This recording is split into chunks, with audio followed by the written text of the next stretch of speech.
L'invité de la France de demain, Alain Marty, fondateur de Networking Premium. Bonjour. Bonjour Stéphane. Vous êtes un expert du réseautage, le networking en anglais, cette capacité à développer, à entretenir un réseau de contacts professionnels.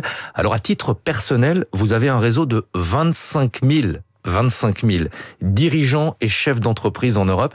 Vous dites que les réseautages, ça n'est pas un talent, c'est une pratique, c'est une technique qui s'apprend. Oui, c'est vrai. Il y a deux choses. Il y a un côté état d'esprit. Il faut aller vers les gens, il faut aimer les gens.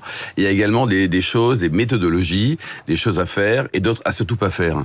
Et j'ai étraîné tout ça, on va dire, il y a quelques années en lançant un premier club qui s'appelle le Cercle Wine Business, il y a 34 ans, qui a 1100 membres dirigeants d'entreprise et des gens qui se réunissent à Paris, également en province. On organise presque 200 événements par an. Avec Joe Star lors de la précédente édition. Absolument, bravo. Alors on est passé, on a fait le grand écart parce qu'il y a quelques semaines on avait Roselyne Bachelot et la dernière fois c'était cette semaine effectivement. Mais les deux peuvent être très drôles en privé. Ah mais absolument, et ils sont tous compétents, ils ont tous une envie de réussir des projets. Alors ce n'est pas un talent, mais il faut quand même avoir le sens du contact. C'est forcément plus compliqué le réseautage pour des personnes introverties. Oui, c'est vrai. C'est vrai qu'on se dit, bon, c'est pas pour moi. Voilà, moi, j'ose pas, je deviens tout rouge, peu importe. Après, ça s'apprend. Il faut savoir que 80% des promesses seront tenues, 20% ne seront pas tenues. Il faut aller vers les gens, qu'on a tous des points positifs, des points négatifs. Donc, on peut, même quand on n'est pas spontanément un extraverti, devenir quand même quelqu'un qui va se rendre dans les événements, dans des cocktails, des petits déjeuners, sourire, aller vers les gens. Et puis apprendre à serrer des mains. Oui, mais ça s'apprend ça aussi. Ouais. Et il y a des ça rappelle quand même Itinéraire d'un enfant gâté avec Richard Anconina extraordinaire film quoi. Pardon, Jean-Paul Belmondo. Absolument. Et puis il y a des sujets tabous, c'est-à-dire qu'il faut pas arriver en disant on parle d'argent, faut pas parler de religion, faut pas parler de sexe. Il y a des sujets sur lesquels c'est parfait pour s'engueuler. Donc il y a d'autres sujets qui sont parfaits pour se faire des copains. Justement, quelles sont les erreurs les plus fréquentes à ne pas commettre? Ceux qui arrivent et qui parlent. Je pense 90-10. Pendant 10% on parle, 90% on écoute. Ensuite, ne pas oublier de travailler son réseau. Ça s'entretient un réseau. Quelqu'un qui vous avez un avis sur lui, il va oublier. Donc là, ça veut dire que en janvier, on envoie un petit mot personnalisé pour les vœux. On essaie de tenir compte de l'évolution professionnelle des gens. Donc c'est pas figé. Ça s'enrichit en permanence.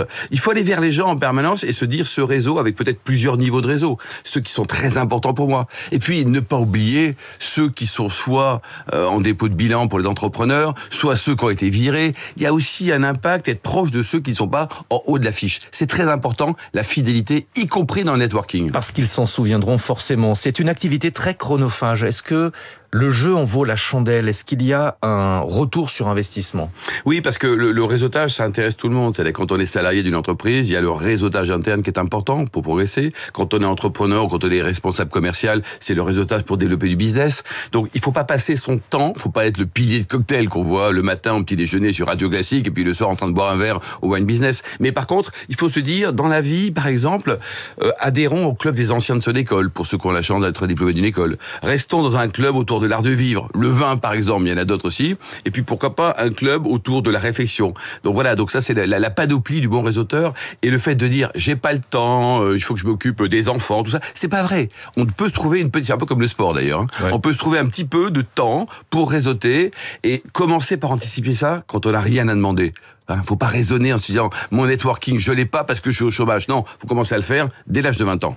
Vous avez créé le Wine Business Club il y a une trentaine d'années, puis vous en avez fait un métier. Vous avez créé Networking Premium Group avec 3 activités principales, des formations au networking, là on est en plein dans le sujet, de l'outplacement réservé exclusivement aux membres des COMEX et CODIR, comité exécutif, comité de direction, et puis enfin une activité de recrutement, là encore à un très haut niveau pour des membres de conseil d'administration. Oui, absolument. L'activité outplacement c'est un élément très important parce que on s'occupe de personnes qui ont perdu leur emploi à partir de 45-50 ans. Là, vous savez Stéphane, on est déjà très vieux à 45-50 ans. Je le sais malheureusement. Et donc là, 90% des jobs sont pourvus par relation.